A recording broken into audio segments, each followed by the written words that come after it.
The following slides have been approved for public release. Welcome back. We're going to continue now with part 2 of our discussion of the software communications architecture. Today our waveforms are using new signal and space techniques that are incredibly close to theoretical limits for bandwidth and energy. To achieve these near-theoretical performances, the radio and waveform modems are performing almost unbelievable processing. There is a cost. Most of this signal and space processing must be performed by specialized computational devices. Field Programmable Gate Arrays, or FPGAs, and digital signal processors, DSPs, execute this processing from specialized programming languages. The SCA defines specialized application program interfaces, or APIs, for the computational elements as depicted on slide 2. The MHAL, or better known as the Modem Hardware Abstraction Layer, and its more recent companion, the MOCB, or MHAL On-Chip Bus, are libraries and interfaces that provide SCA communications and services as illustrated in the graphic. Slide 3 is where it all comes together. On the right, we have a 3-processor radio.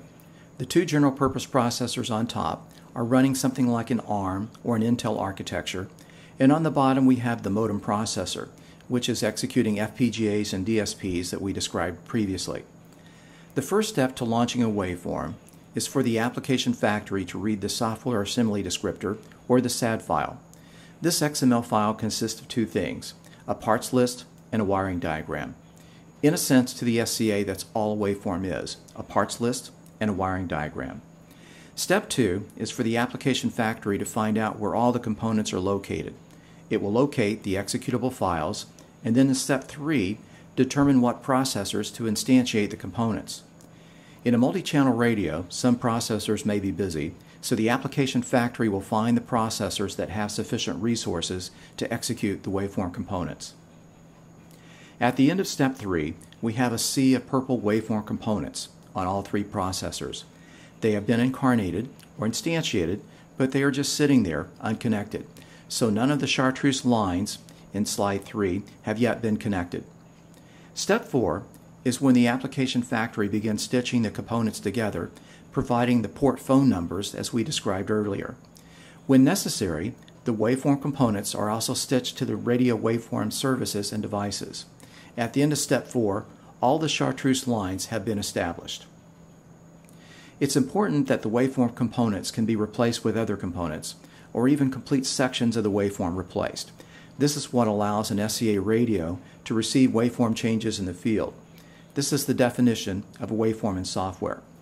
In step 5, the application factory will read yet another set of XML files and send configuration parameters to all the waveform components. Then, when the start command is issued to the waveform will begin executing in the configuration expected by the operator. Now let's note again, once the start is issued to the waveform, the SCA is going to step back and will not be engaged in waveform operation. The connected components in the graphic, those purple components and the chartreuse lines, are executing and communicating as if there's no SCA. There is no runtime penalty or cost for the SCA. Now that we have a better understanding of how the SCA works, we can discuss some of the details. Slide 4 introduces the command and control hierarchy of the SCA. At the top is the domain manager. The domain manager has all of the component, waveform, and hardware registries for the radio. It even knows what antennas are connected to the radio. The domain manager delegates some of its responsibilities to the device managers. A device manager is like a domain manager, but only for a single processor. On the previous slide, we saw how the application factory commands the device managers to launch waveform components. Radio devices and services are associated with a specific device manager. The SCA has a federated file system that permits any processor to access any other processor's files. This is a unique feature of the SCA, and we've already seen how the application factory takes advantage of it. Similarly, on the right-hand side of the graphic, we've already talked about the application factory. The component factory is a way for the application factory to command the construction of more complicated waveform components. The application manager is simply a way for the domain manager to control or manage the waveform once it begins executing. The smallest atomic unit for the SCA is illustrated in slide 5. The base software component is the building block for all SCA software components. At the center of the graphic is the base component. Along the periphery are 6 interfaces, and note that these interfaces have a cardinality of 0 to 1, indicating that the interface is optional. SCA 2.2.2, which we refer to as SCA 222, required all these interfaces instead of making them optional. When we developed the latest version, SCA 4.1, we wanted to improve the SCA for battery-powered radios. As an example, the testable interface was required for the previous SCA version. Yet a handheld radio doesn't have a spare backplane or a spare processor. Requiring unused interfaces takes up memory and processor cycles, and there's also a software cost for development, test, and maintenance. With SCA 4.1, if the radio mission or purpose doesn't require an interface, it isn't required. More complex components within the SCA build upon the base component illustrated in the graphic.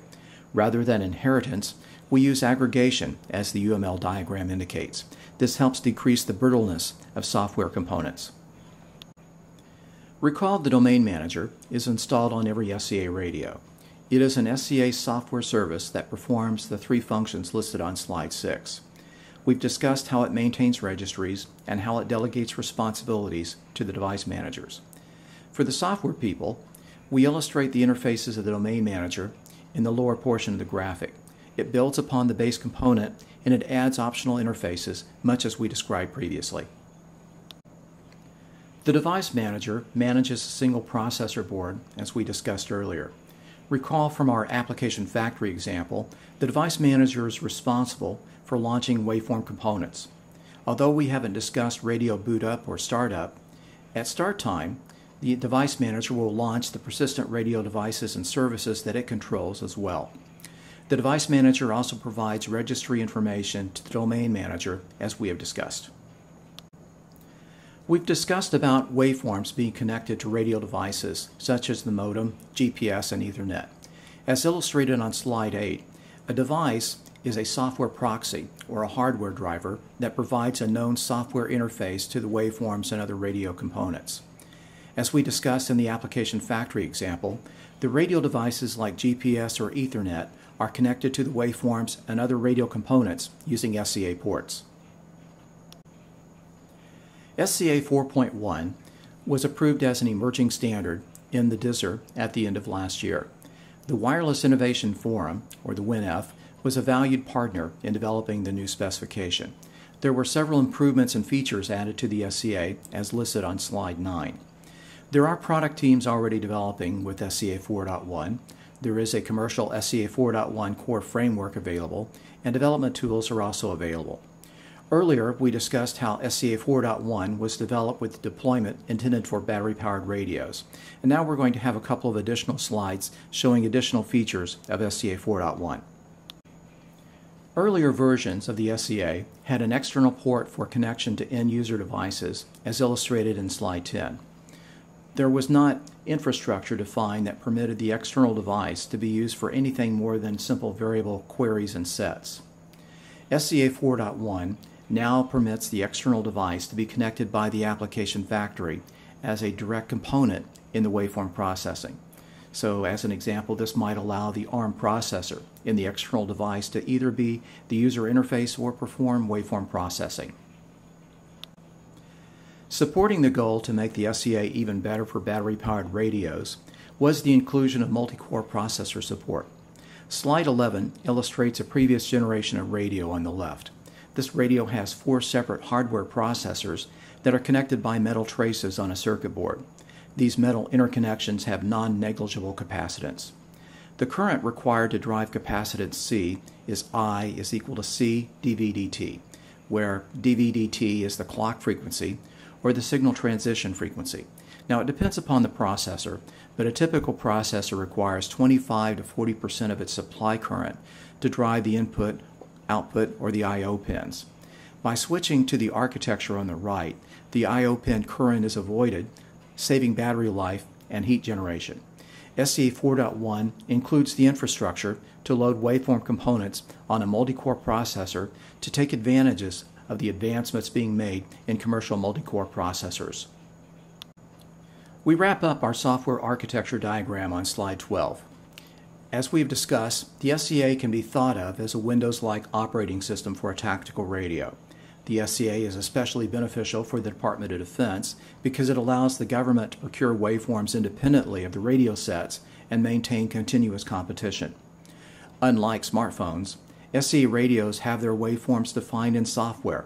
This allows waveforms to be updated with software updates or patches in the field in responses to cyber or electronic warfare attacks. For more information, you can browse to our website where we have our documents and specifications available for download. Thanks for watching, and stay tuned, we'll be adding other videos in the future.